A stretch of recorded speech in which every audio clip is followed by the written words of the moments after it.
What's up, everybody? This is NorbCam coming at you on this Wednesday, the day before the big Thursday night game against the Los Angeles Rams. And we have another episode of the Dive In with Dovin. If you guys are new to the show, this is our weekly show with my sponsor and big supporter and partner in my channel, Daniel Dovinh of Dovin Real Estate. I'm going to bring him home in just a second.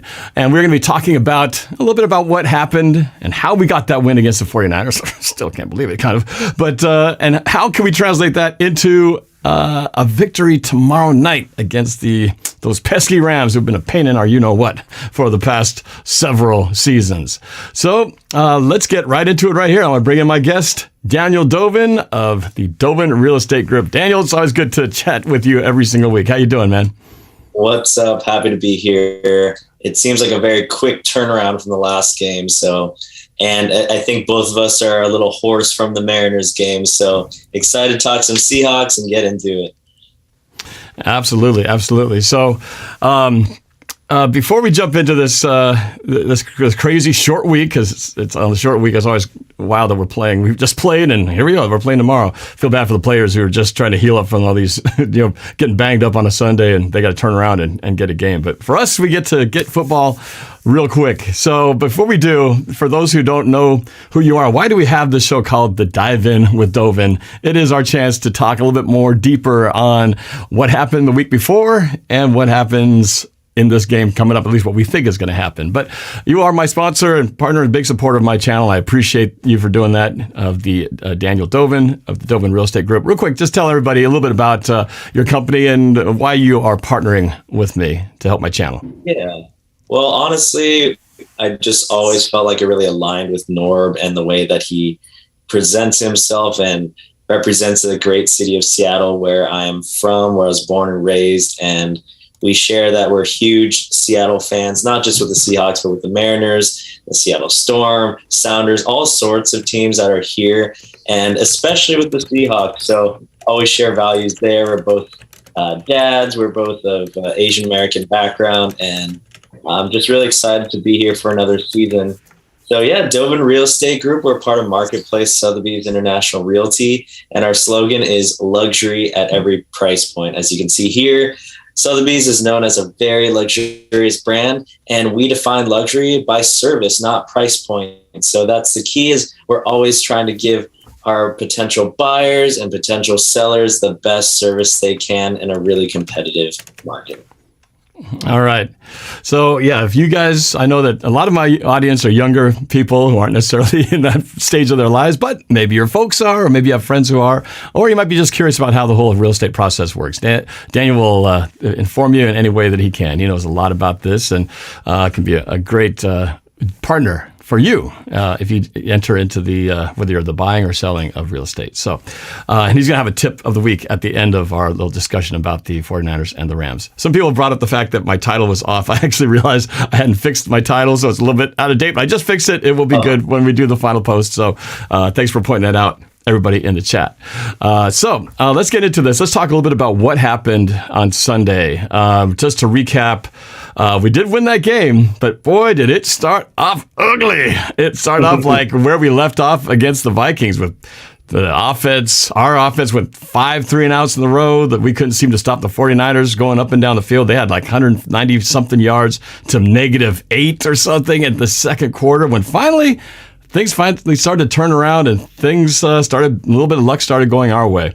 But what's your take on this game, Daniel? Tell me your feel as far as watching it, kind of how it started, and then what you saw was what went well for the Seahawks to get that win against the Niners.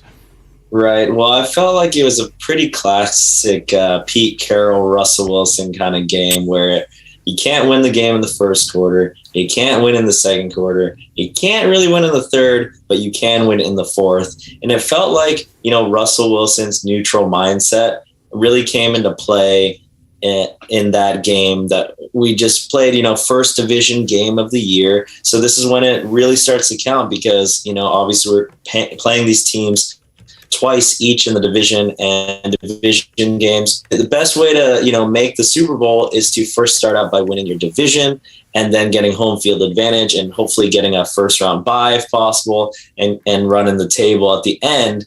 And it sure beats the opposite, where we start really well against a team like the Titans, and then we lay an egg as we get towards the fourth quarter. So I would say it's pretty classic, where we were a little vanilla at the beginning, had to make some important halftime adjustments, and then we finished really strong, which is what Pete Carroll always practices, finishing super strong in the second half. And again, Russell Wilson having that really neutral mindset to, take those sacks, take those 3 and outs, and not let it affect him the rest of the game. So I thought it was a pretty classic Pete Carroll, Russell Wilson kind of game.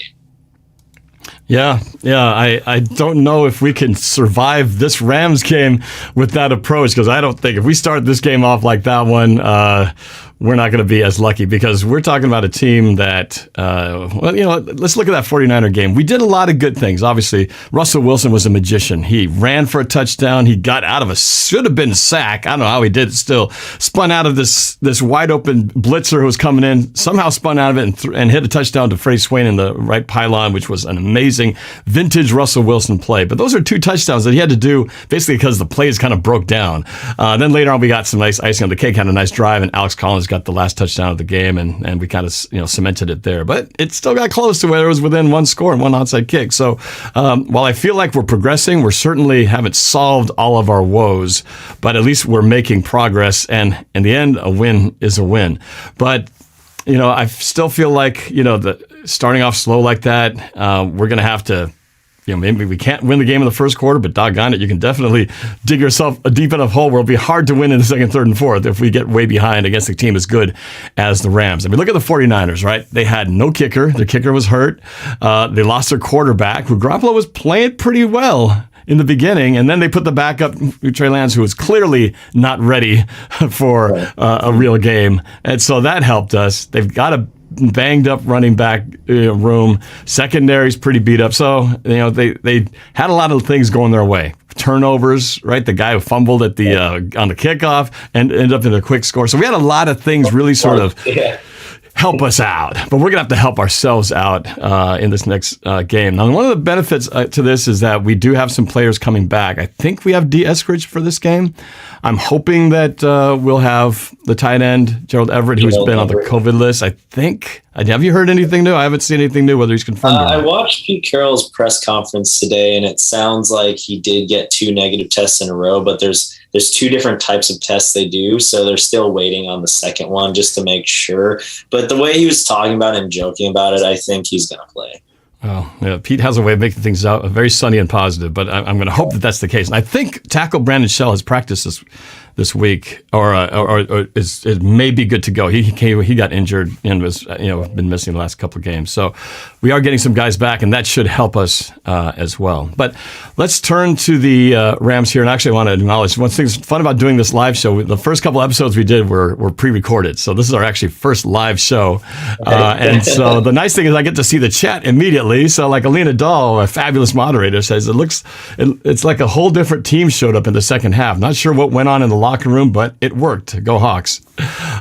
They definitely made some adjustments, which I was happy to see, because it felt like we had not done any adjustments. We talked about this in our previous show, how we didn't seem to adjust at all to what the other team was doing. And this time they did. They put Ryan Neal in as a dime defender, and he was big on making stops. So it's nice to see the defense at least making some adjustments to what the offense is doing. And obviously the offense changed once the injuries happened to the quarterback. So can we do the same thing against the Rams? The Rams is a much tougher team. They're healthy for the most part. Cooper Kupp, their receiver, is just tearing it up. He's like number 2 receiver in the NFL right now. Was it 5 touchdowns and 400 plus yards, only behind Devontae Adams and Matt Stafford so far. I call them underrated or overrated in my music video. A lot of Rams fans took offense to that. But let's talk about the Rams in this game, Daniel. I said in my prediction video, and I'm sticking by it, that we're going to win this game 28-21 by touchdown.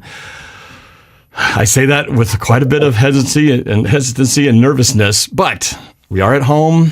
We play well in the action green uniforms, and we are going to be in the full bright Grinch, Kermit the Frogs tonight. Yeah, First, I got to ask you before we even talk about that, the prognosis on the game is, what do you think of those lime green outfits? You like those? When they first came out, I thought they were the most hideous things I've ever seen. That was, I think, Tide, the detergent company, was doing some promotion, and they started doing these Thursday night jerseys. But what I liked about it is that we have never lost, knock on wood, but we've never lost in the action green jerseys. So that's what I'm excited about, is we tend to play well. I think it fits with the philosophy of Pete Carroll, a lot of energy and flying around the football.